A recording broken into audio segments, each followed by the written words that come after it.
அஸ்ஸலாமு அலைக்கும் வரஹ்மத்துல்லாஹி வபரகாத்துஹு. கண்ணியத்திற்குரிய அன்பர்களே, நம்முடைய தாய் மரணித்து விட்டால் நமது வாழ்வில் 2 வாசல்கள் அடைபட்டு விடுகிறது. ஒன்று, நமக்காக துஆ செய்யும் ஒரு பரந்த உள்ளத்தின் வாசல் அடைபடுகிறது. இரண்டாவது, தாயின் பாதங்களுக்கு கீழிருந்த ஒரு சுவன வாசல் அடைபடுகிறது. நல்லோர்களே, பெற்றோர்கள் இருக்கும் வரைக்கும் அவர்களது துஆவை பற்றி பிடியுங்கள். அவர்களுக்கு பணிவிடை செய்வதை வெற்றி எனக் கொள்ளுங்கள். எவர் இந்த உலகத்தில் நிம்மதியான வாழ்வு வாழ வேண்டும் என்று பிரியப்படுகிறாரோ, தரித்திரமில்லாத வாழ்வு வாழ வேண்டும் என்று பிரியப்படுகிறாரோ, அவரெல்லாம் பெற்றோர்களை பற்றி பிடித்துக் கொள்ளுங்கள். பெற்றோர்களுக்கு செய்ய வேண்டிய பணிவிடைகளை பரிபூரணமாக செய்யுங்கள். வஹ்ஃபிது லஹுமா ஜனாஹ துல்லி மினர் ரஹ்மா. கருணை கொண்டு அருள் கொண்டு அவர்களிடத்தில் நீங்கள் பணிவாக நடங்கள், பணிவாக பேசுங்கள்.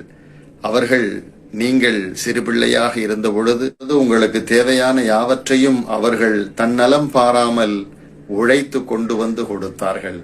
அப்படிப்பட்ட அந்த பெற்றோர் இருவரோ அல்லது ஒருவரோ நம்மிடம் இருக்கும் நிலையில் அவர்களை நாம் கண்ணியமாக நடத்த வேண்டும்.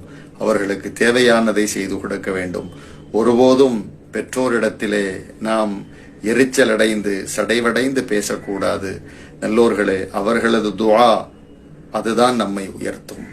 அது உண்மையான ஒரு துஆ என்று கூட நாம் சொல்லலாம். நமக்காக திறந்த மனதோடு